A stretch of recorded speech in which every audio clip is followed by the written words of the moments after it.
These are spaced just right now. Pop this open.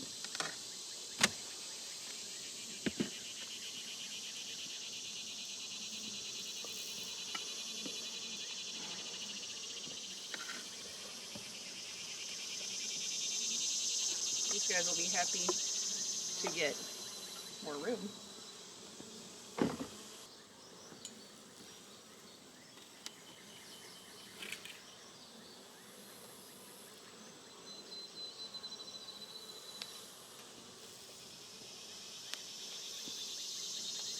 Oh yeah, they definitely need some more room.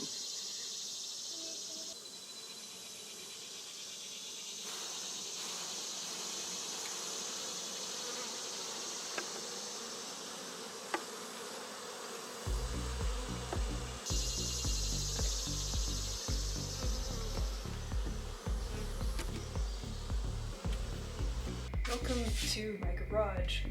My name is Sharon. I'm a first-year beekeeper, and I'm going to talk about all of the stuff that I've used and what I've learned. This is a nuke package. Last fall I pre-ordered 2 nukes of bees. It's a nucleus colony. It holds 5 frames of bees. What is a frame? What is a D frame? This is a D frame. There's a queen who's mated and laying eggs along with all of her bees on 5 of these in a nuke. And they're established and they're ready to go, and all you have to do is put them into a hive, one at a time. I have some good books that I'd like to recommend if you're just starting beekeeping. This is a good book for one. This is also a good book because it has lots of pictures in it.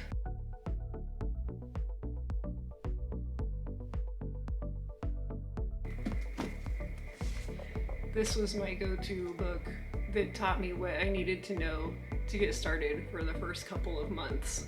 Because I got my bees and I was like, oh crap, what do I do? So, Beekeeping for Beginners by Amber Bradshaw. Alright, the story of my bees. So I wanted to keep bees for a while and you needed acreage to do it. And long story short, I finally got the acreage. So then it came down to deciding how many hives I was going to get and what kind of hives. And so last fall, which was about, I don't know, August or September of 2022, I started researching what kind of hives that I was going to purchase for the following spring. And I found that they had 8 frame-sized hives and 10 frame-sized hives. And so I chose the 10 frame-sized hives, the bigger ones. And they have all kinds of starter kits available out there, and then when you first get bees, you can either get a thing called a nuke, or you can get a thing called a package of bees.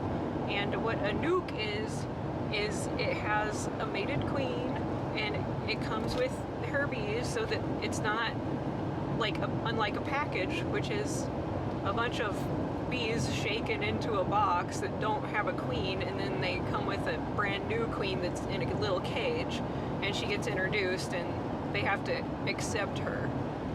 So in a nuke, you got a more established little colony. It's a nucleus of the colony, and versus a package of bees in an installed queen. So I decided to go with the nukes. They're a little more expensive, but I wanted the sure thing, and I wanted the queen to go ahead and start laying eggs as soon as possible. So I pre-purchased 2 nukes from our local bee supplier last fall.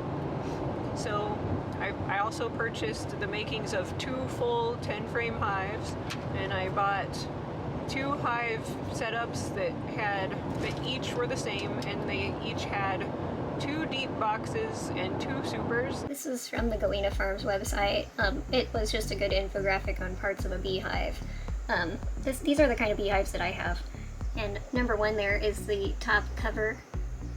That's the one with the metal on it, so you don't want to have that in really hot, sunny summertime. You want to cover that metal up with like a piece of plastic, like white, something white that will reflect the sun and not conduct heat, because that metal will make them get really hot. But in the winter, that's going to work really good.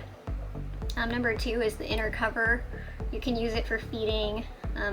You can control ventilation with. You can do several different things with that, so it's handy to have. Number 3 is a super. That's I have the medium-sized ones. They got shallow, small supers. They've got medium-sized supers. You could also use another deep as a super if you wanted to, but the chances are the queen might lay on it if there's not a queen excluder, which brings us to number 4, which is a queen excluder.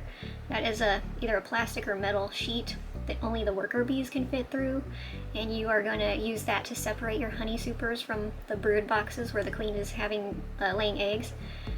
I run my hives without queen excluders because so far my queens have not gone up into the honey supers, and but basically you just have to look for the queen because she might get up in there, she might get up to the lids or the top cover, and you don't want to lose her. So a lot of people use the queen excluder to make sure that she stays down in the bottom area. Number 5 is the deep brood box. That's where the queen is going to lay her eggs and keep the brood. Number 7, that little piece of wood there with the notches in it, that's the entrance reducer. Depending on which way you rotate that thing and set it in there, it either increases the bee entryway or it decreases their entryway. That's like their front door. During times of high traffic, when they're bringing in a lot of resources like nectar and pollen, you'll just take it out. But when the bees have a lot of resources in their hive and the flowers are starting to dry up at the end of the summer, you're going to want to put it back in and have either the medium notch or the smaller notch, probably the medium notch, so they can better police and protect their hive. And then in winter, you probably will put it down to the smallest notch to keep it closed up and keep drafts out, but they can still get in and out if they have to. I don't usually use the oval bee escape. That's that white piece of plastic right there. It fits into that oval in the inner cover. It's basically a one-way bee door. The bees will just go out. Like if you want to get all your bees out of your super, you can put that in and they'll all leave, but then they're not there to take care of the honey and maintain it, which the hive beetle can get in there and lay its eggs all over them. So we just don't really use those anymore. So number 8, you can kind of just forget about it. Number 9 is a mouse guard. You can screw that to the front of the entrance of the hive so the bees can get in and out of those notches. You can use that in winter time, but we take it off during the warmer seasons. It keeps mice from out of the hive, basically. It keeps mice from getting in the hive and making their nests in there in the bottom. The mice can coexist with the bees. They don't hurt the bees, but you want to keep it clean. So you don't want mice in your hive. That's it. Number 10 there is a deep frame, and that goes in the deep boxes, and there's 10 of those in there. And number 11 is a super frame, and that goes in the super boxes, and there's 10 in there. So this is a 10 frame hive. So they all sit on top of each other like that, and you put a concrete block on top of it to hold it all down. You can look up hive stands, and I bought a hive stand for my hive, and I bought a screened bottom board. They have like regular solid wooden bottom boards, and they also have screened bottom boards, and I decided to install screened bottom boards. It has a board that you can take out, and it's just screened, so everything in the hive just falls through the screen through the bottom, so it keeps the hive clean. Any hive beetles or pests like that get in the hive can fall straight through and out of the hive, and they're not stuck in there or lingering in there causing problems. So also it gets really hot here during the summer, so I did want them to have that ventilation. So I got screened bottom boards. When the weather got nicer, I took the board, I slid the board out of it so that it exposed the screen, and it had the adequate airflow, especially in these hot days. They're really good to have it. When bees are really hot, they start leaving the hive, and they do a thing called bearding, and that's hanging out in front of the hive to keep the brood cooler. They need to have the brood be a certain temperature so that it doesn't overheat. Now, bees are naturally kind of trying to keep everything warm in the hive. I think it's like they want to keep the hive something like 95 degrees or something like that. The baby bees need a certain temperature, so they'll cluster together inside of the hive and try to maintain that temperature. But again, when it gets too hot, when the sun is beating down on their hive, then they can start to leave the hive and try to regulate the temperature. They'll also bring water into the hive and do evaporative cooling and fan the water droplets with their wings to reduce the temperature. Anyway. So I bought these hives off the internet and they got shipped to me, and I bought them unassembled, so I had to put together all of the pieces, which took a while, but I was able to do it. Saved me a little bit of money. Hey folks, Sharon here. I have ordered 2 Langstroth beehives. They are not put together, so I have to put them together, and they have come in the mail. They've got delivered, so I have here a whole bunch of boxes. There's my helper June, and Beekeeper is my other helper, and we are putting together beehives. Or at least we are accounting for all the pieces for our beehives. Anyway, there's our bee suit. It came in the mail. These are some supers that I already spent some time putting together. And here's some honey frames in the supers that I've already put together. So, yes. See that? So exciting. So these are 10 frame boxes. I've got 2 brood boxes and 2 supers. Supers are the boxes that hold the honey. And I've got 2 Langstroth hives overall. So 2 hives, each have 2 brood boxes and 2 supers. So here's the pieces of the brood boxes. Hoover hives, they're just fir tree wood dipped in wax, honeybee wax, to protect them from the elements. This is a super box. This is what I just put together over there. I know the garage is a mess right now. Anyway, these are the bee brood box pieces that I'll be putting together. These are dovetail connections. They tap into each other and form 90-degree angles. Tap them and then nail them. There's all the pieces to the frames that go inside the brood boxes and the honey supers. And these are pieces to those as well. These go in the brood and these go in the honey supers. I've got clean separators right here. I'm still unpacking. I've got 2 types of bases. One has a screen bottom like this, so it allows air ventilation to flow through, and the other is solid wood. So that's good for if it's cooler weather, and the grate is good for if it's hotter weather, so the bees can get ventilation. So, yes, I have my hands full. Lots of work to do. Very exciting though. Very, very exciting. I've saved a couple $100 by buying everything not constructed already. So I've got all winter to put these together so they can be ready next spring. And then I'll have 1 nuke of bees put into one hive and another nuke of bees put into another hive. So I'll have 2 colonies. It was $199 for 1 hive. And so I bought 2, and so that was like $400, plus I bought the 2 extra supers. Those were $55 a piece, so in all it was like over $500 for 2 full sets plus 2 additional supers. And I bought 2 additional graded bases, so that's how it totaled to over like $550. So anyway, but per hive it was only like $200. Overall, I think I paid about $550 for my 2 hives and all of the frames. So I spent about a month putting everything together and nailing it together, and then I stored it and waited. And then when spring rolled around on May 1st, I got my 2 nukes. I got them delivered and installed in my hives that I brought out to my land and set up. We took out 5 empty frames and put the 5 frames from the nuke into the center of the 10 frame box. You'll try to get them in the middle so that they grow outward. And so I put a screen foundation down, and then I put my deep box on there. We put in the frame of nuke bees and shook them all in and put the inner cover on and then put the top cover on, and there you have it. And from there, that was May 1st of 2023. and then we did that with both of my hives, and then within about 3 weeks they had filled up. They not only had filled up their 5 frames that they came in on, but they also filled up about 3 or 4 more of the frames, the empty frames that I had put in there. They had built wax out onto them and began filling those cells with nectar and baby bees. So they were growing, and so I had to put another deep box on with 10 frames in it. And so they started working on building those out, and they did a pretty good job of it. When they get about 7 out of 10 frames filled up, you probably should add another box on top so that they have an adequate room to grow.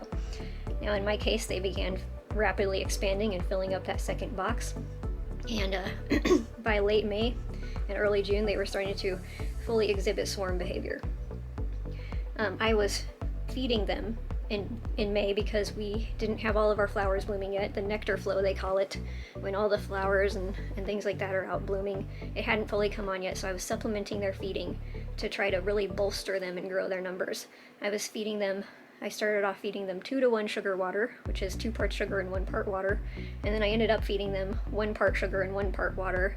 1-to-1 sugar water really helps them to build out wax on frames that have nothing on them. So that's a really good thing to feed them to help build out empty frames with nothing on them. I did purchase supplements, Honeybee Healthy, and some protein for them, which were liquid supplements with amino acids and essential oils that are formulated just for bees.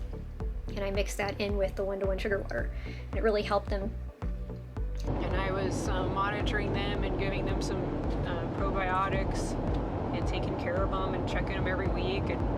And by the time mid-June rolled around, everything was going great, and I fed them at first, and then I eventually was able to stop having to feed them because our nectar flow came on and all the flowers bloomed, and they were able to go out and get pollen and that kind of thing. And so by this time, by early June, they were really growing, a lot of bees. So I took out the in-hive feeder and I stopped feeding them. By then we had lots of flowers, and I added a super. And then I realized something had happened with my queens, and they disappeared, which was crazy for a brand new beekeeper to go through. And I'm like, okay, one of my hives, I think it swarmed. They had so many bees that I think a small portion of them took off with the queen, and they were prepared for the loss of their queen, and they had established a thing called queen cells, which are basically baby queen bees. And so they were trying to grow their own brand new queen, and so they knew that was going to happen, and they were prepared, and they were ready to grow a new queen out of the deal. Now I think that they had already made up their mind that they were going to swarm. They had some queen cups. They have a thing called queen cups when they build out their cells, and when the hive is looking at splitting in half and the queen and part of the members of the hive want to take off because they feel like they don't have enough room, they'll make a have a consensus of a decision in their hive for half of the hive to leave and half of it to remain behind. And in my case, I did have a swarm. My queen and a lot of the members of the colony left. I didn't even realize it because I had so many bees.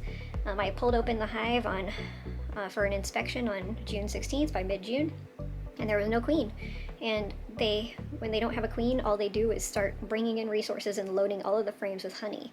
And sometimes they can get called honey bound, which is where they bring in so many resources that if they had a queen, she wouldn't have room to lay eggs. So my colony didn't have a queen anymore, and which is not a good thing. Your colony needs to have a queen, or it needs to have a plan to get a queen. They weren't exhibiting queenless behavior, so I knew that this colony in particular had a plan for a new queen. When a colony doesn't have a plan for a queen, it's bad. The way that a queen is made is the existing queen has to lay eggs. They have to be between 1 day old and 3 days old. And the worker bees have to decide they're going to make a queen out of one of those eggs. They can't make a queen from any other source. They have to use an egg from the queen. And then they build a special larger cup for that little egg to hatch and grow into, and they only feed it royal jelly. They don't cut off its royal jelly feed and it becomes a worker bee. Instead, they feed it certain royal jelly food that makes it turn into a queen. And so they make that decision within 3 days. Well, the queen left, the workers left. The whole bunch of workers remained behind, and they were like, we're going to make a queen. They had the eggs to do it. I found about 5 or 6 queen cells that they started, and they were trying to grow a new queen. So I had to eliminate 4 of those, and I left 2. The reason why I eliminated some is when a baby queen is born, its sole mission is to go out and kill the other queens. So I just wanted to reduce the possibility of like a lot of violence in the hive, and I just wanted to reduce it down to just have 1 queen or 2 that could just figure it out and go from there. So I started counting the days for when I would have a new queen in that hive, and I decided to close up the hive and not do any inspections for at least 4 weeks. So when I pulled open that hive and I saw the baby queen cell in there, the egg must have been laid on June 11th, and the bees had decided to turn it into a queen. It hadn't been capped over yet, meaning it was only about 4 days old. Now queen bees need 16 days from being an egg to turning into an emerged queen. So at day 4, it was not capped over yet, it was being fed royal jelly, and then probably 2 or 3 days later it was growing and they capped it over, so it was growing inside of its capped cell, and then it would have emerged at day 16, which was about June 28th. So a queen at some point was born in that hive. They were successful, and in the first week the queen was born, and it got oriented and it learned how to fly, and then after about 5 days it goes and takes what's called a mating flight, which goes out, and there's a bunch of drone bees, which are the male bees. Their only purpose is to mate with the queen. So they go and gather together. At some point they can tell where each other are based on the pheromones and the smells, and they go and they gather together and they wait for queens. And so the queen goes and is escorted by the attendants and the workers, and they escort her out to the drones to have her mating flight, and she mates with probably 15 drones or something like that, or 20, I don't know, 30, I don't know, some number of drones, and collects all of their different sperm and then brings it back to the hive. And so after she's mated, it takes a couple more days or so for her to process all of that, and her abdomen extends out, and then she starts forming eggs. So about 2 weeks to 3 weeks after that, after she's born, she'll start laying eggs. Well, I pulled open the hive on July 15th after having waited all that time, and I found 1-day-old eggs. So it was very victorious. I was like, oh, she's successful, she's laid eggs. This is very exciting. So they successfully produced a queen. Now, I have 2 hives. There's the same exact setup. My other hive lost a queen about the same time. I don't know if she died. I don't think they swarmed. She just disappeared. They weren't prepared. They did not have eggs to form a new queen. So when a colony is hopeless without a queen, like hopelessly queenless, they start to make a very strange buzzing noise, and they get kind of moody and fussy and depressed, and all they do is go out and gather honey. They too are becoming honey-bound. When a hive becomes honey-bound, you have to remove some frames of honey and put empty frames in so that they can build this out, that they have more storage space, so that when they do have a queen, they do have room to lay babies and eggs. So I had to find a solution for that hive, because I decided not to pull a frame of queen cells from my north hive and put it in my south hive. Instead, I went out and purchased a queen. I didn't want to wait. But my other hive, I don't know what happened to that queen. I don't know if she passed away or something. But something went wrong, and they weren't prepared for her loss. And it's also odd that both of these happened at the same time, like that, but she just disappeared. I don't know what happened to her. So that queen, or that hive, had gone without a queen for a while, and it was really shook. It was shook up. It was making that weird queenless buzz noise, and they were walking around on the outside of their entry with their wings in K formation, which they do if they don't have a queen or something's wrong, and they're communicating to each other that they don't have a queen. So I had to go buy them a queen and install it. When I found out my hive didn't have a queen, I could have pulled some queen cells from my other hive and put them in, but I decided that I didn't want to wait for that hive to go without a queen, because they'll start to lose population. So I let one of my hives raise their own queen, but the other one, they were pretty far along and they knew they were queenless, so I really wanted to get a queen for them. And I didn't know where in town I could get a queen without buying one off the internet. So I went out one day and drove around and found a place that had queens really far away, and I bought one for $40, and she was marked with a red dot. This red dot this year, the year's ending in 3 and 8, get a red dot. So I bought her. So I bought a brand new queen, delivered her out to the hive, and they had been queenless for about a week, and they were so ready to have a new queen, and they were so happy and excited. And queens come in a little tiny box with a cage on it with a sugar plug in it, and they have some attendants in with them. So my little queen had a red dot on her back showing that she was born in 2023. She was a brand new queen. She had about 3 or 4 attendant bees in with her that take care of her and groom her and feed her. And the little box has a sugar plug in it that when you place this little box in the hive, they are protected in that little cage for like up to 4 or 5 days. And her smells and her pheromones are able to drift throughout the hive, and the worker bees in the hive are able to accept her and become familiar with her, and that way they don't kill her.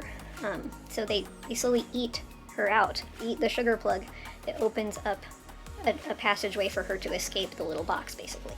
So I checked back a few days later, and since I had to go on a trip about the time that they would have freed her from that little cage, I was told to go ahead and just free her myself. So I pried back the little screen and released her from the cage, because by then the hive had accepted her, and I knew that she was going to be okay. And they all got freed, and I saw her jump out of the cage and climb right into the frames in the box and disappear inside, and I was like, oh, good. And so she's good, and I put the hive back together and closed it back up, and I checked on it about 2 weeks later, and there were eggs, and it was fantastic. She was doing great. I saw her, and they had accepted her, and their queenless buzz had stopped. When a hive is queenless, it makes a roar of a buzz. It sounds very strange, and when they have their queen and they're content and happy, it has a very calm frequency to it. It's not like some kind of a creepy roar. It's a very calm little purring noise that they're in unison and they're busy and everything's good and right with the world.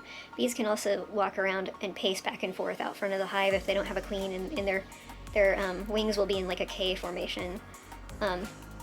So that was happening too, but they stopped that behavior. Now they're like on track. She was in a little cage with her attendants, and I drove her all the way out to my hive and popped open their lid, and they were all worried and were doing the queenless buzz.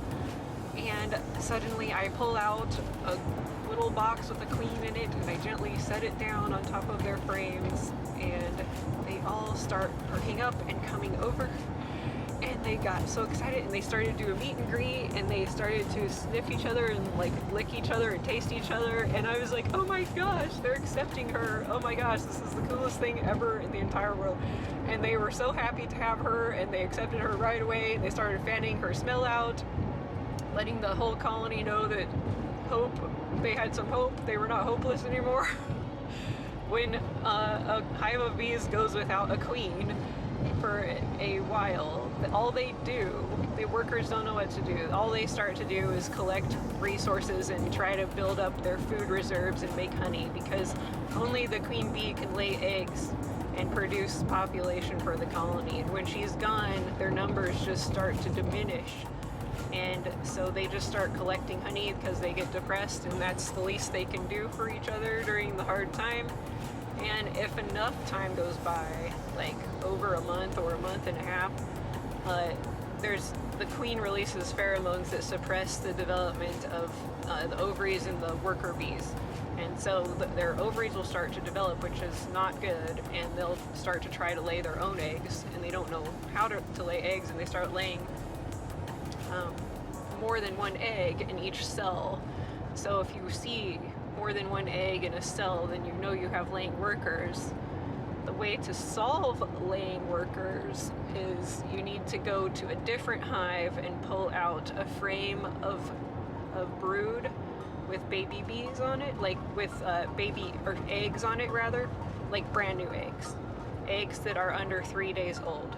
And you need to place that frame without the bees on it into the hive with the laying workers, and then they will try to raise a new queen. They'll realize what's going on, and they'll realize that they have the chance to raise a new queen. The workers in a hive can only raise a new queen if they have an egg from a queen that is 1 to 3 days old. It has to kind of be under 4 days old. It has to be just laid, because after that it doesn't have the appropriate diet. They feed it royal jelly, and to develop a queen, it has to keep eating royal jelly. It can't just stop and get fed worker food, worker development food. So I gave them a new queen, they accepted it, and from there they went to town. They rock and rolled.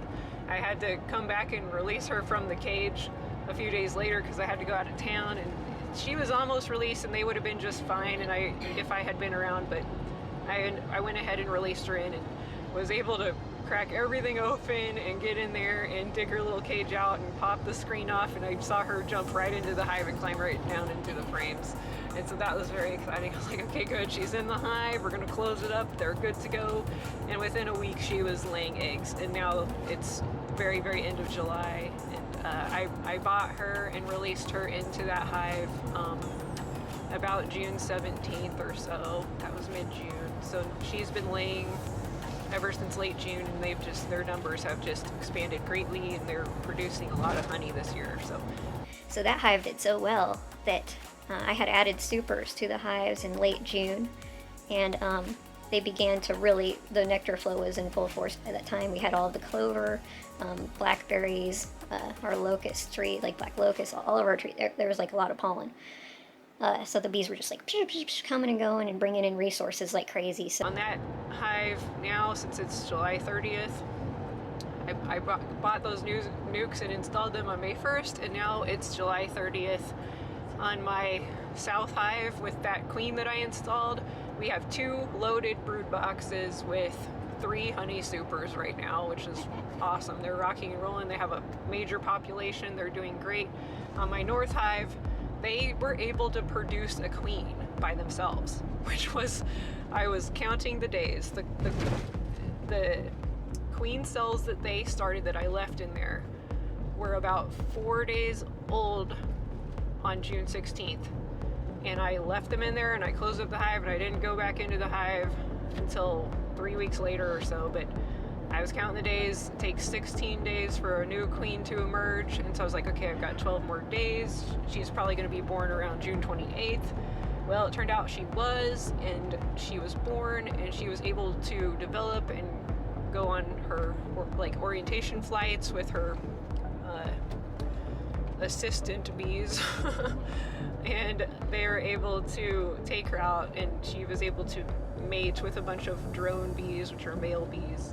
And she went on her mating flight successfully, made it back to the hive, didn't get eaten by a bird, and then from there she began to lay eggs about a week later. So when I popped open that hive on July 15th, which was a Saturday, I found brand new eggs. So that was like her very first eggs. So she was born on about June 28th and did all of her development and maturing as a queen and got mated and was laying eggs by July 15th. And I'm like, oh, you're perfect, right on schedule. I'm so happy that they did that and they were successful. So both of my hives should be good, and we're gonna go out there and set up the tripod and try to video some of whatever's going on. So we'll find out what's gonna happen.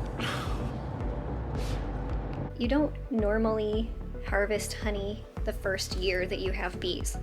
It's supposed to be dedicated to the bees building out the frames and building up their resources. So you usually don't get honey in the first year. My situation is I'm not gonna get any honey from my north hive. They were delayed by the loss of their queen and having to grow a new queen and establish a new queen. So I will not be getting any honey from them. They will, everything that they collect belongs to them, so I'm not touching them. Now my south hive is just the exception. It's not normal. We're having a really good season apparently, even though it's been kind of a drought. But lately we've got some late summer rain, and things have just really taken off, and they've just been gathering a lot of resources. So I believe I'll probably be able to get at least 1 or 2 supers worth of honey out of that hive. So again, I'm going to try to harvest those supers off of the hives in about 2 weeks from now, which will be mid-August. Another thing is you're not going to be feeding the bees while you have supers on the hive. So when you're growing the brood and you only have the 2 brood boxes, you'll want to make sure that they have enough food, and that's when you'll be feeding them. Here in northwestern Missouri, the way that the schedule works basically is let's start in spring. Let's start in early May. Your bees you'll either start with a new setup with bees, or you'll have bees that have overwintered. So what you're going to be looking for is they're going to want to swarm. So you have to monitor for swarm behavior. You have to look for queen cells. You have to research how to prevent your bees from swarming, and you'll want to look out for that during May and also during June. And you'll also want to grow their hive back up and monitor if they have enough room. And you'll be feeding them in May. You'll be feeding them in April and May. And when the nectar flow season comes on and when the flowers start blooming, you can stop feeding them and you can add a super. And so usually by June here, or the first week of June, you can stop feeding them and you can put a super on, and then you can see how they start to load up that super and how it's doing, and see when you need to monitor it to add another one. By the end of July, you'll start getting full supers. You might have 2 or 3 supers by that time, depending on the hive.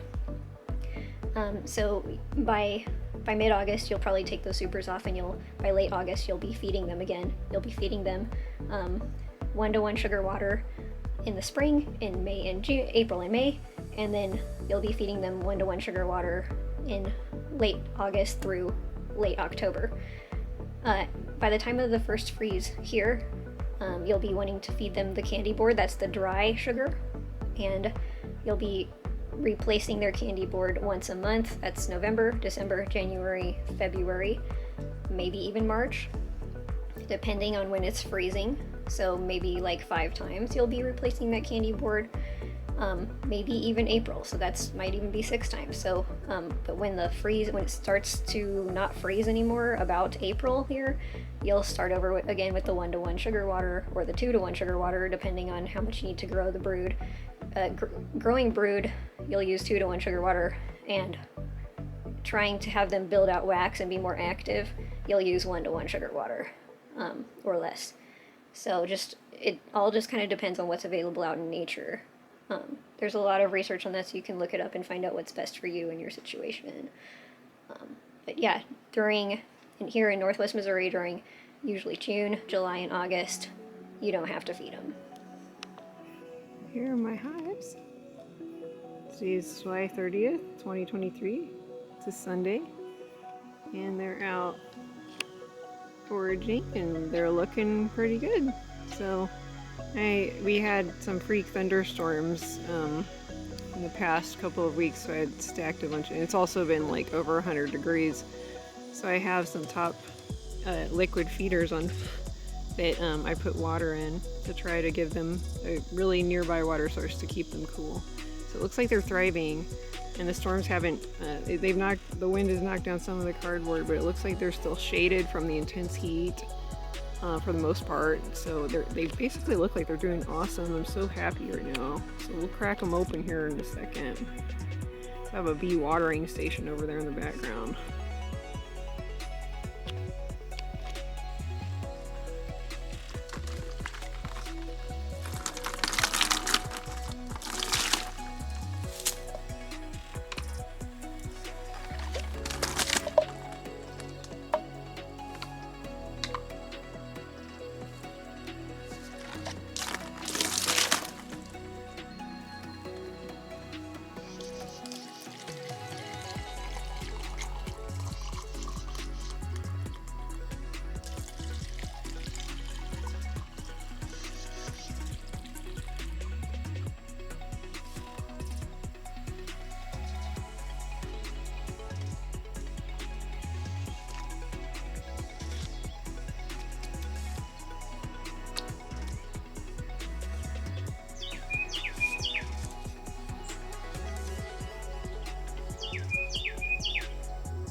So happy for the fresh water in this heat.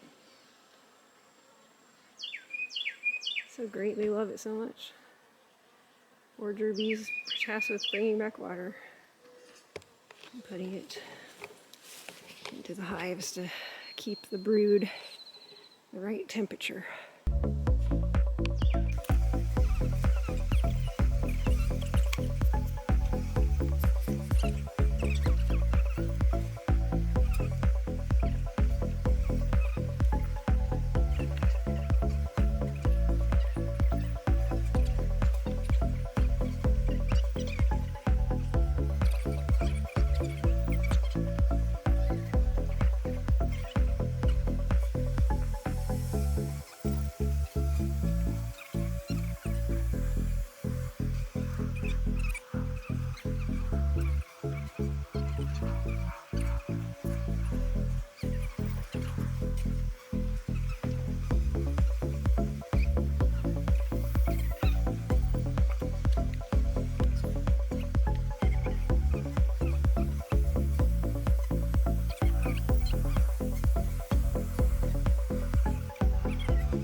So what equipment will you need? I recommend first you get a good pair of bee gloves. I got these off of Amazon, Buzz Beekeeping Supplies. You can just look at the reviews on bee gloves and find some that people are giving good reviews on. These have leather fingers, and so far so good. I've been using these now. They also have some like mesh for ventilation, but they're thick canvas gloves. These are a size small. I also got a size large. Got a few extra pairs. I fit the small best, but yeah, you'll need gloves. You'll need a bee suit.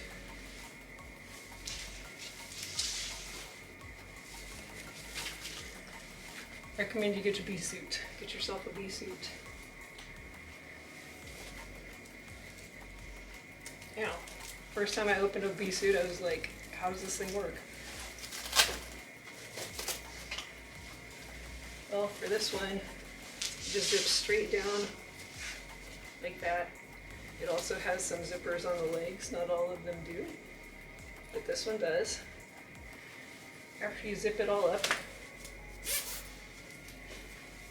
the shoulders, this goes over your face. And there's a zipper on each side. Here's the back. This zips that way. This one zips that way. This one zips up. So you have 3 zippers that meet right here. And then when your hood goes over, you've zipped up.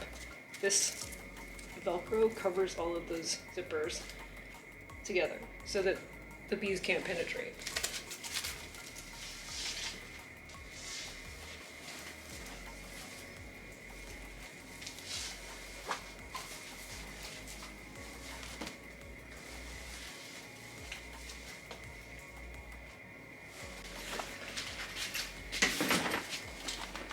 What tools are you going to need? I bought this canvas bag. It was under $30 off Amazon. This is my go-to bee tool. This is my hive tool. These are about $7. Get you one of those. pick up frames very easily. Pry them apart, pry the boxes apart. This one's the easiest one to use. There are different kinds. I don't use this one very much.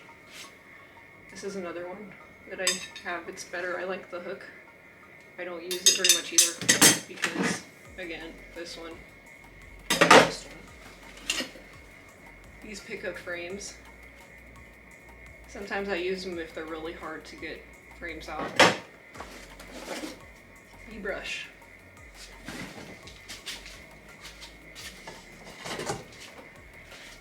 Gently flick brush bees off if needed.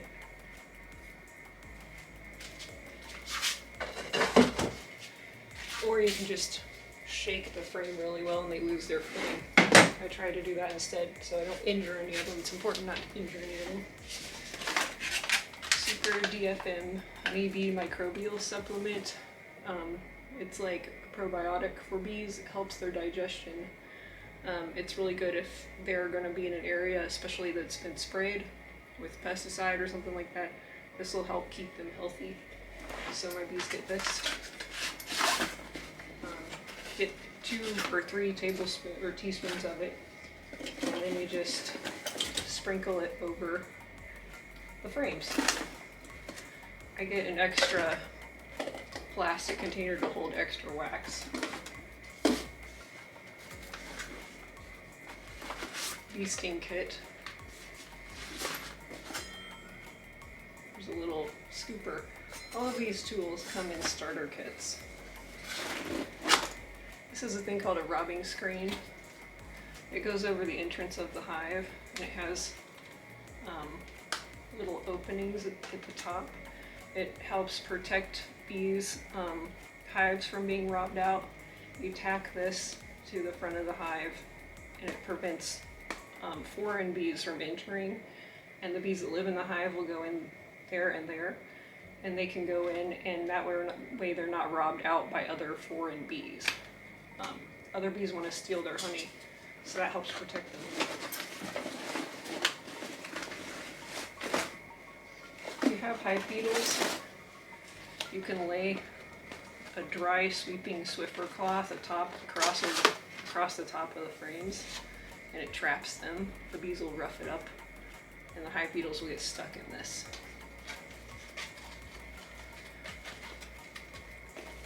So, if you get a starter kit, it should come with a hive tool,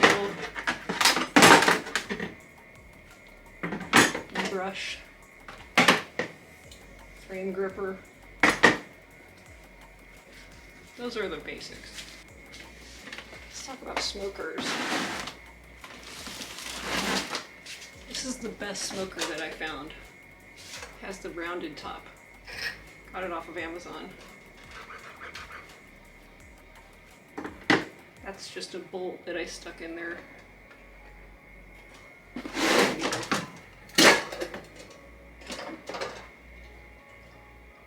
It bellows, compress it, blows air in. I stuff it with a lot of newspaper deep down. Light the newspaper on fire. Get a good fire going in the bottom with a bunch of compressed newspaper. Let it burn for a while. A lot of compressed newspaper. And you can put ripped up like drink holders, cardboard. Burlap is the best. Get yourself some burlap, cut it up, and you can roll it up and stick it in there and light it. That's what produces the smoke.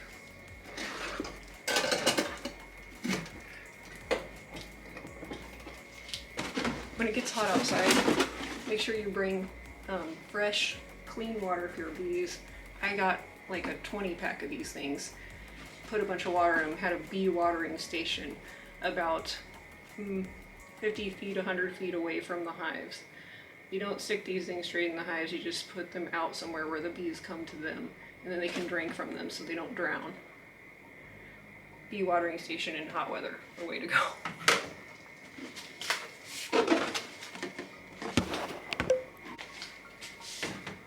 When you get bees and you need to feed them in the spring or fall, You can use 1-to-1 sugar water. That's 1 part sugar and 1 part water. I have in hive liquid feeders, and I also have these things.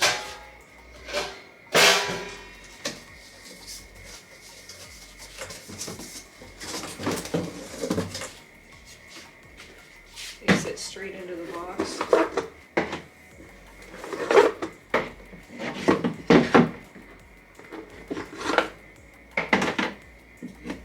How do these work? One of these goes in here. One of these goes in here. Push them down. The bees climb in there and go down, and they drink. This gets filled with 1-to-1 sugar water. This snaps down into there, and these pull right over the top.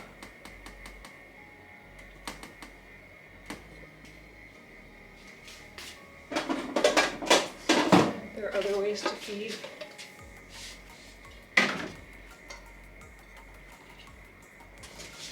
This is an inner cover. You can set this on top of the hive with these right there. The bees will come through.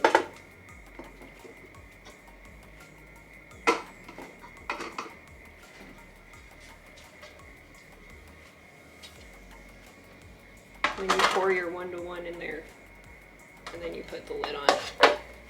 So that's how they access that. This is Honeybee Healthy.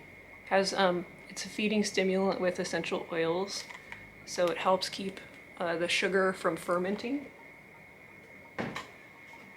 Amino bee booster liquid protein. This is also excellent stuff. In 1 quart, you'll use 1 teaspoon of each. In a gallon, you'll use roughly 4 teaspoons of each, which is 1 tablespoon plus 1 teaspoon. This is Bee Pro. It's a pollen substitute. Same thing.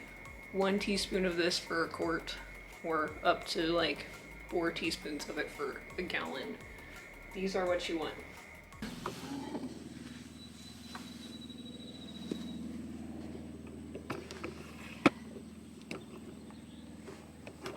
Yeah, I hear it. Precious.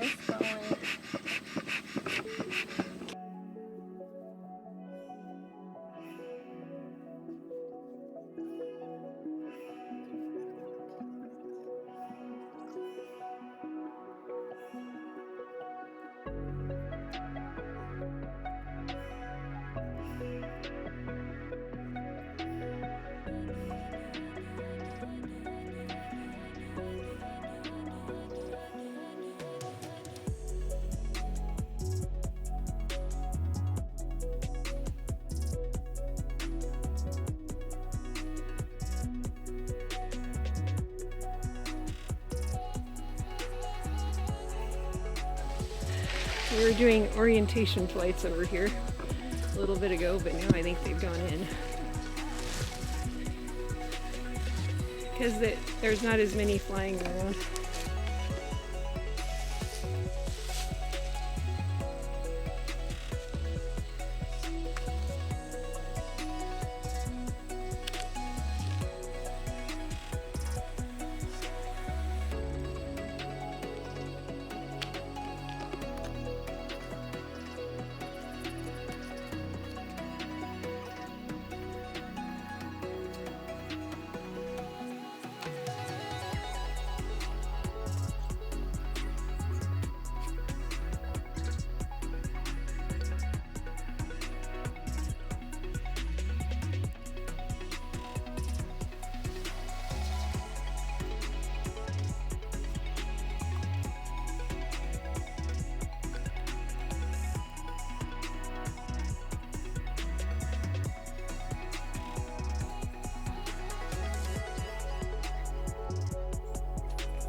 Be Quick works like a champ. Just spray it on some paper towels taped to cardboard and gently hover it over the super, and then it starts chasing off. They start doing that horrible roar and they go back into the hive, and you're able to pull 5 honey frames. So we're gonna go home and harvest honey for the first time, first season, because these guys are doing fantastic.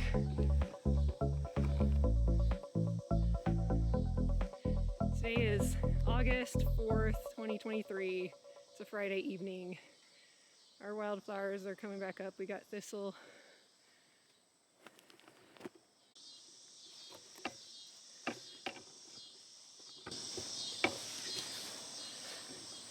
They seem like they're all back to normal. They're probably like, where'd my honey go? But they're doing just fine.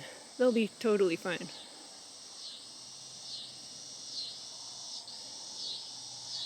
Tomorrow we'll put our super back on after we get all the honey out of it.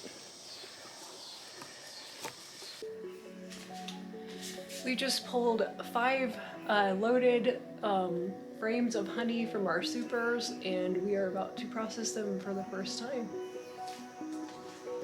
These are 100% capped over.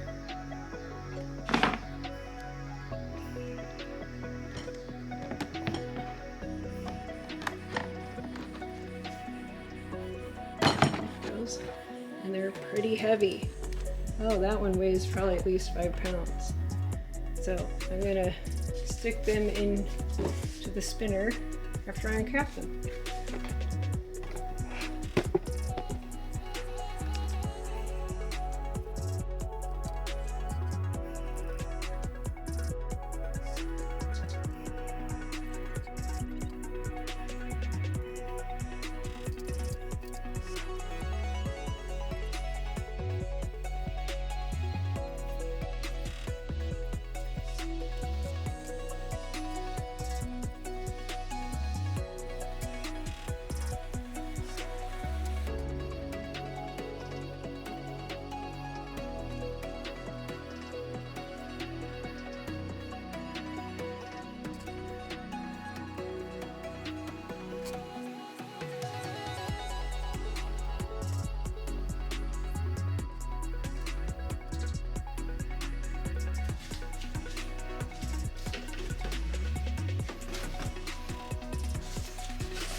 Sharp tools in the cereal box.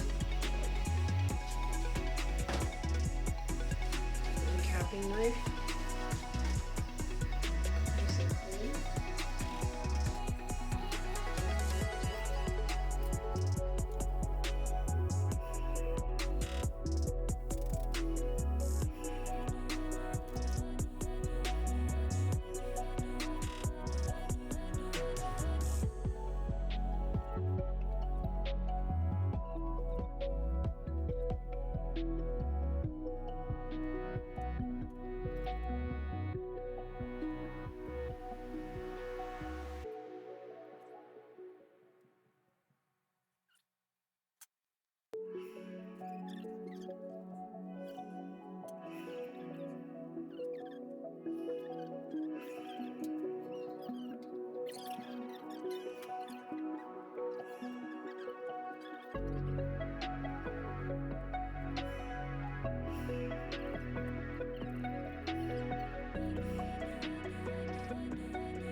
Okay.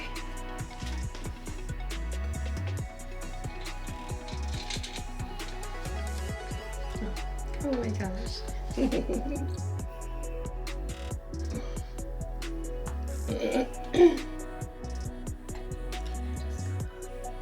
No. You can't hang around.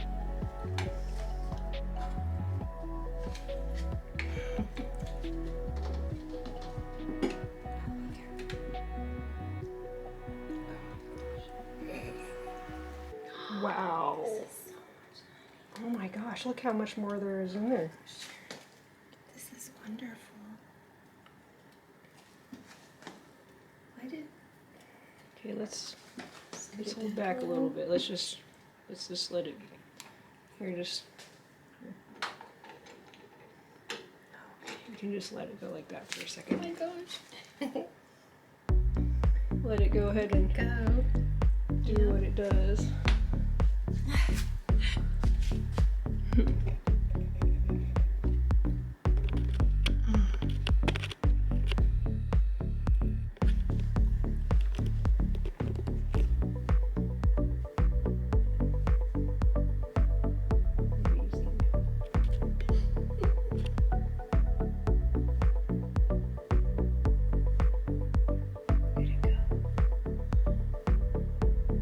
Oh, it's beautiful.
This has been one of the most exciting days of my life.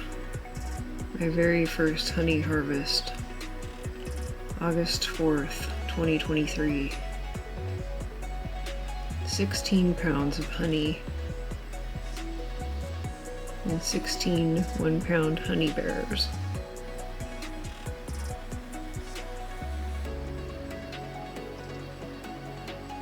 standing like an army.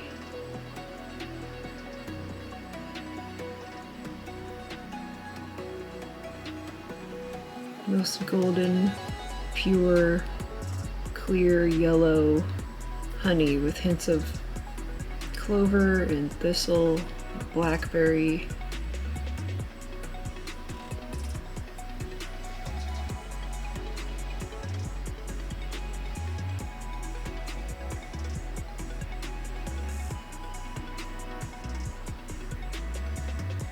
I can't hide my joy. It's been so exciting.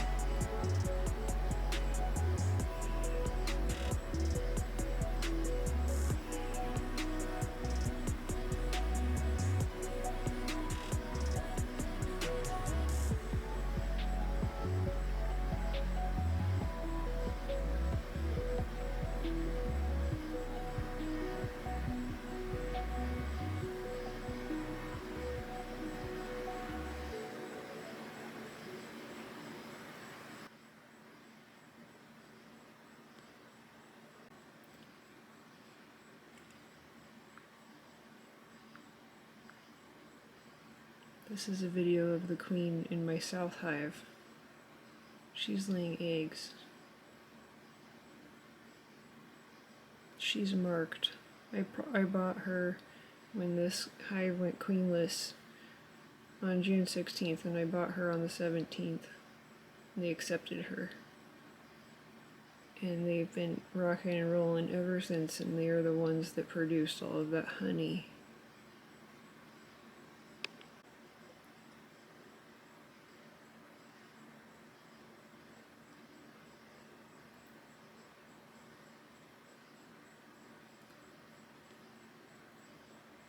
This was my north hive. They lost their queen, or she swarmed or something, and the hive took an egg and created a new queen. So she was born about June 28th, 2023. And I found these eggs on Saturday, July 15th, 2023. They were her first eggs. It was very exciting.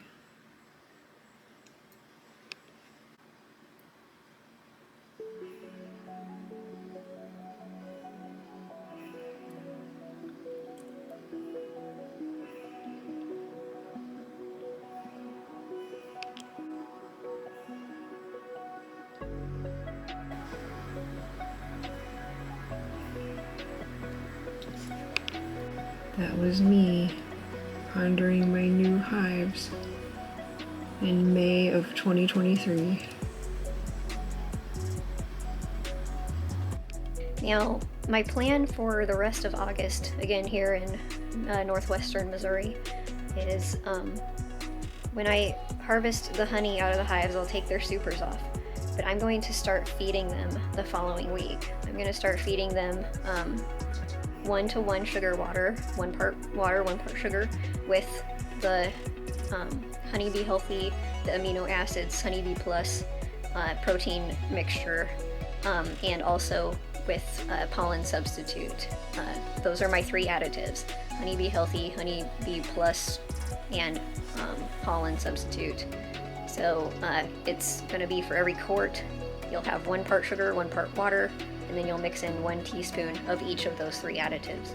And you'll feed them as needed, like every few days or whatever. Put a gallon in there if you need to, and check it every week. That will help them prepare for their winter brood. The winter bees are different from the summer bees. Summer worker bees only live 4 to 6 weeks. Winter bees have to last 4 to 6 months to take care of the queen over the winter. And so I'll be feeding them that liquid up before the time of the first freeze, which will be October. So I'll be feeding them from like the last week of August through October. So it'll be like a 2-month period. Before I begin feeding them in August, the 3rd week of August, I'm going to test them for mites. I'm going to do the powdered sugar test. It's where you get like 2 or 3 cups of bees into a jar, and you have probably a 1/4 cup of powdered sugar in there or something like that, and then you shake them real well. The powdered sugar will get into the joints of varroa mites. Varroa mites is a really bad parasite that honeybees have, and they're very bad. You don't want them. They'll latch onto the bees and suck their blood and deplete nutrients from them, and they're like little vampires, and you need to get rid of them. They spread disease. So powdered sugar locks up their joints and they fall off the bees. So you can put a bunch of bees in a jar, shake the jar with powdered sugar. The bees like the powdered sugar. It doesn't hurt them to shake it. They'll eat it off of each other. You can toss the bees out and put them back in the hive while you count. You'll have to add some water to what you've shaken off of the bees and then count the mites. If you have more than like 3, 4, or 4 for like 2 or so cups of bees, I need to look at the exact numbers again, you have to treat the colony. You can do a few different things. You can use there's different medications you can use, or you can sprinkle every single frame of the entire colony with powdered sugar, which, you know, the bees like powdered sugar, so it's not that bad. But with medication like gels and things like Apivar, Apigard, I believe they are, it can risk hurting them. So you just have to watch and be careful. You know, if you only find like one varroa mite in your test, you know, you probably don't have to treat them. They're probably going to be okay. So I'm going to have to check that out in late August, and then I'll start feeding them and getting them ready for winter. So here in Missouri, the first freeze is like the end of October or so. You have to monitor for that. You don't want to feed them liquids after it's going to start freezing. It'll be very damaging to them. You want to, I've got some bee cozies, like their insulation that you wrap around the outside of the hives. I'll take the supers off, make sure they have enough resources in their 2 deep boxes. Leave the 2 deeps on. We'll wrap the insulation around both of those deep boxes, and they'll get a thing called a candy board. A candy board is a 2-inch frame of wooden frame, 2-inch wooden frame with a hole drilled in it, with a bottom that's covered in metal grate, and it's got sugar compacted into it. I'm going to prepare a candy board by using maybe 16 pounds of sugar mixed with about 3 or 4 cups of water. I'm going to boil that water, then take it off the heat, add about maybe a tablespoon each of my additive, my Honeybee Healthy additives and my Honeybee Plus. I'm not going to put pollen in it. Pollen is to grow the brood, and by then, over winter, they're not going to be having babies all the time, so they just need those first 2 additives, not the pollen substitute. And then you mix that in the liquid, and then you start slowly mixing like 1 cup at a time of sugar into that water until it becomes a really thick paste, and then you compress it into that frame, that candy board. You place the board with the grate down on a hard surface and just dump the sugar on it, and then compress it into the board so that when you pick it up, it's one solid piece. You let the sugar harden in that, and then you set that directly on the hive. You can put like wax paper on top of the grate if you're worried about the sugar falling through, but usually it'll be okay if you do or don't. Like, if the grate is not that wide, the sugar won't be falling through. But you're gonna have to bake that up for them probably once a month through the winter. So once a month, you'll open the hive really fast, take out that board, bring it home, put more sugar in it, and then bring it back out, open up the hive really fast, put it back on, and then close up the hive, because you don't want to expose your bees to the cold. On top of the candy board, so we have our 2 deep boxes on the hive. Those have the bees in them.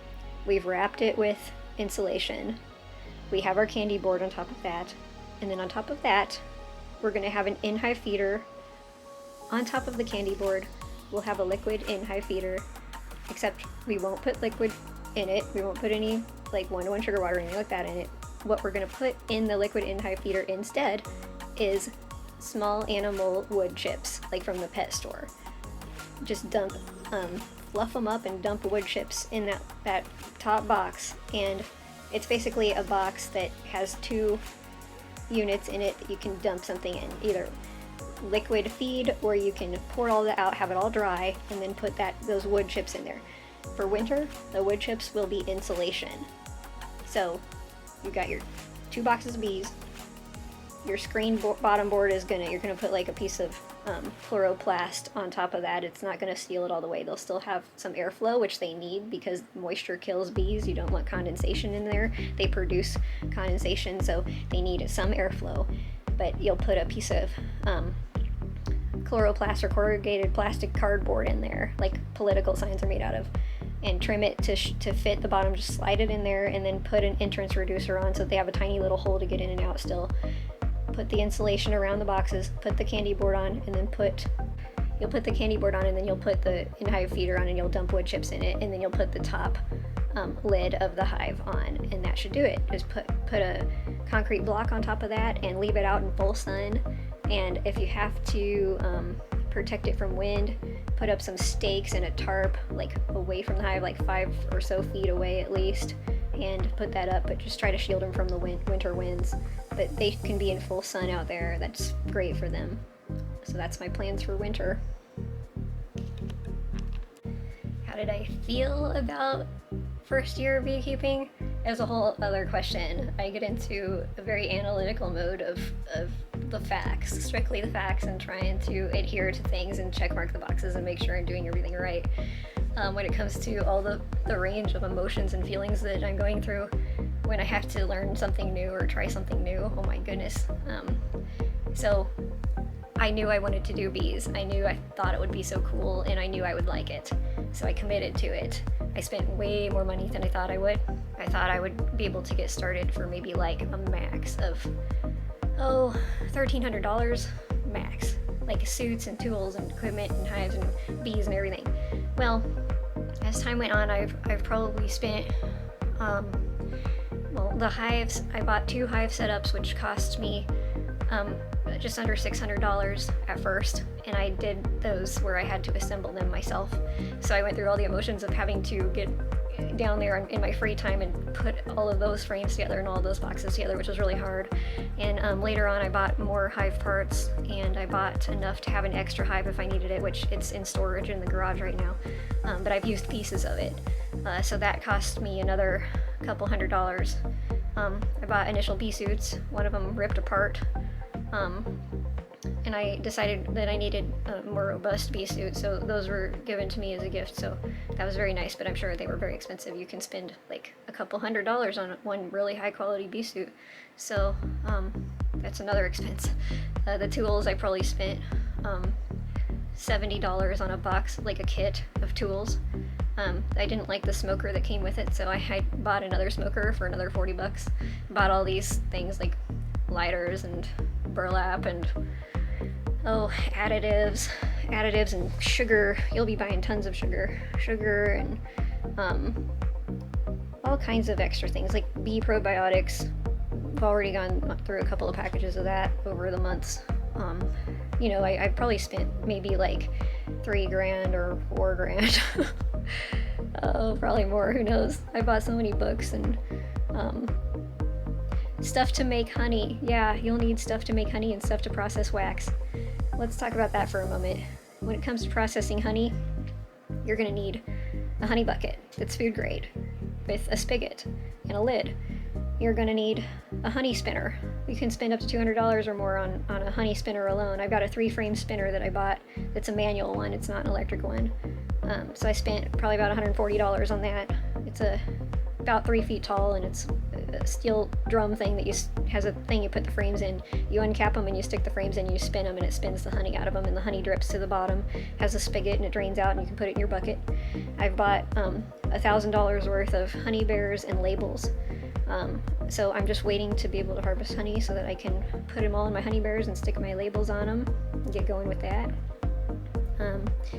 It even pays to just kind of, if you're going to have bees, you have to have at least half an acre for 2 hives, I would say, and for every quarter acre after that you can add another hive. If you've got like 2 acres, you could safely have like 8 hives or 10 hives. You'd probably be just fine. Depending on if your bees are aggressive or not, you just have to monitor for that behavior. It usually stems to how the queen is, what kind of pheromones she's putting out. So if you have good queens, they're not going to be too aggressive. They'll be more aggressive under certain conditions. Anyway, processing beeswax. You'll have a lot of excess beeswax. You'll begin to collect it. It's worth money.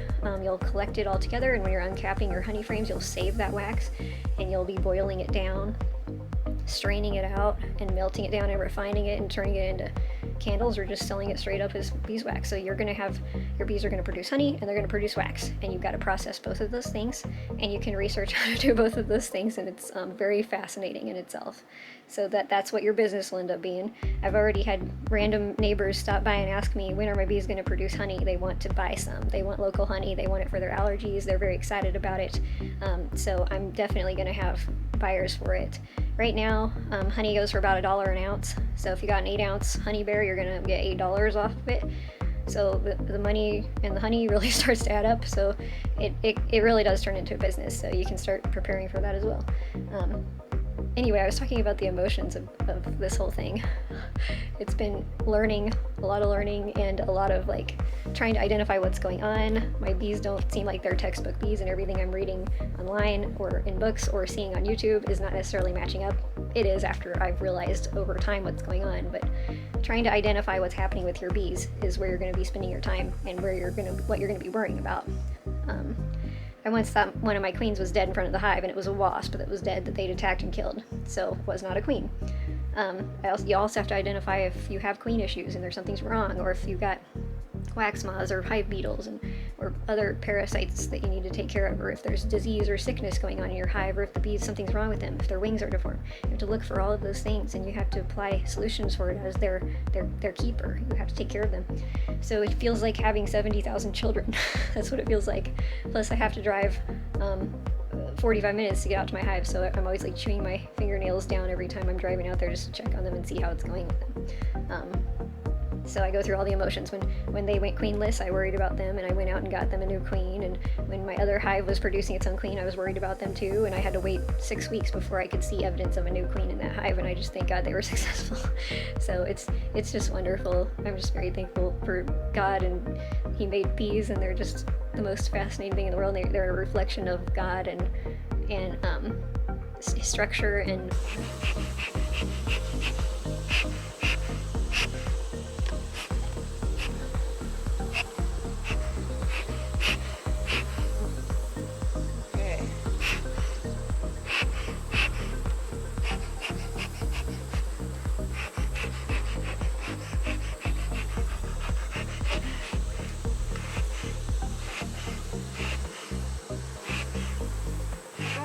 right here.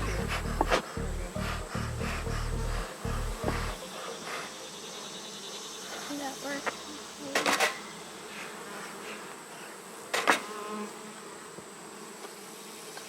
Is this the one you're inspecting? Yeah.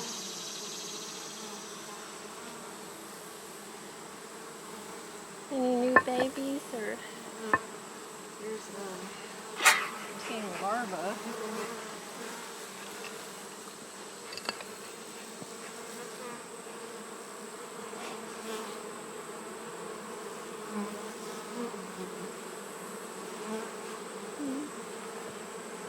No new larvae?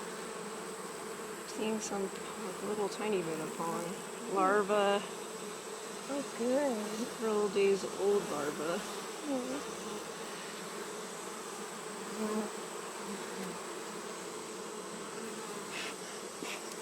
This is all just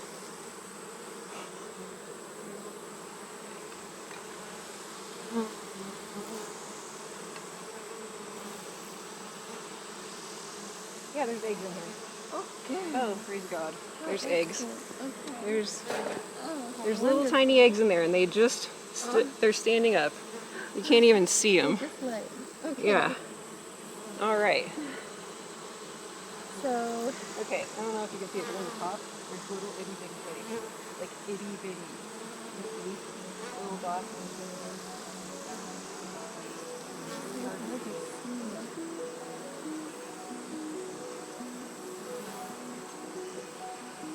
yeah, I see. That's all one.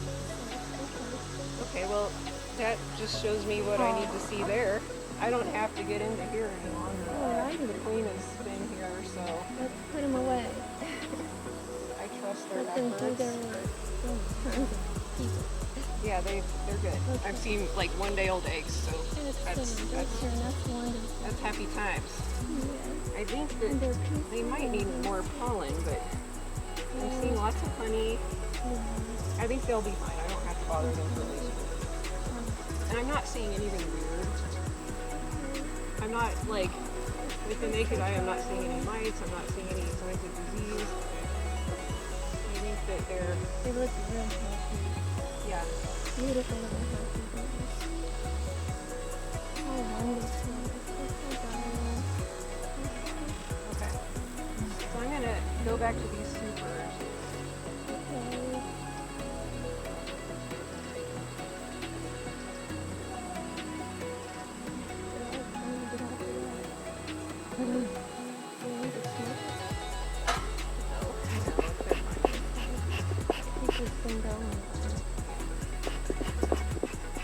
Okay. That's all I needed to see there. Can't emphasize enough the importance of staying cool and hydrated on these hot summer days out here. I feel like I'm getting too hot, so I'm gonna take a little break before I inspect the south side. Drink some water to cool down.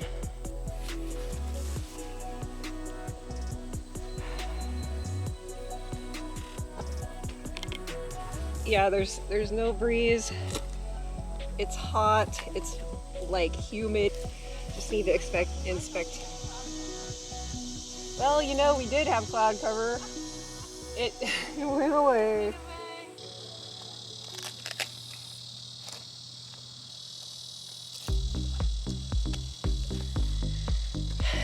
All right.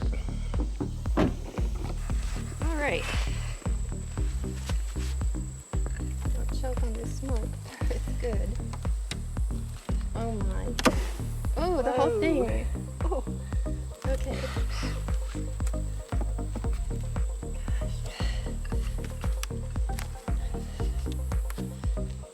There. Oh, goodness. Tons of bees on it. Okay.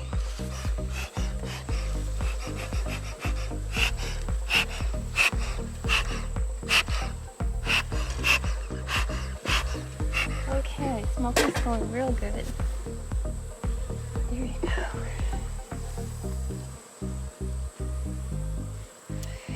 Thank you. How are we doing up here? We had some of those frames in the honey super that are looking pretty good, and they're looking even better. Let's go ahead and pull one out just to look at it. That's perfect. This one is ready to go. Oh my god. So we know we can get 2.5 16 Oh my ounce gosh. bottles off of that. Wow. Or some little bottles. Leave this soup. We're going to take the super off. Okay, And set it now on I top have of this to go box. over here. Yeah, if you go over there. Yeah. All right. Ready? On 3. 1, 2, 3. Okay, that's not too bad. Some empty frames here.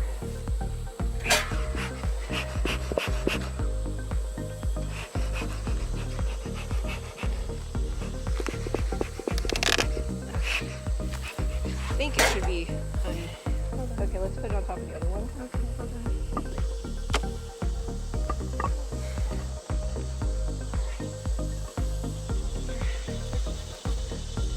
All right, how are we doing in here? Let's go ahead and give them a puff of smoke.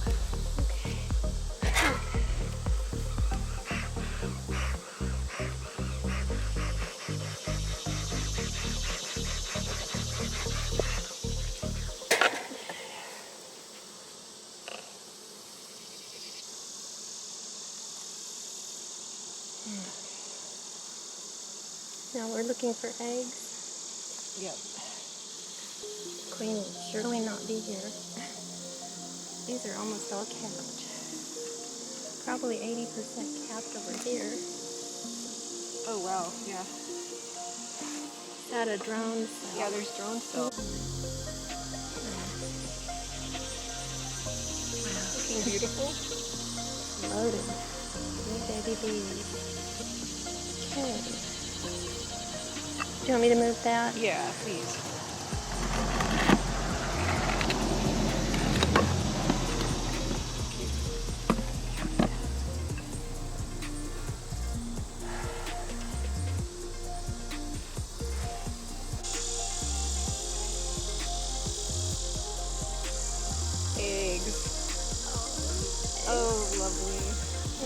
Oh, there's the queen. Oh Is my it God, recording? there she is. Yes. Oh, there's our beautiful There's queen. our queen. Yes, and she's been laying I wonder eggs. if There's her- eggs on this side.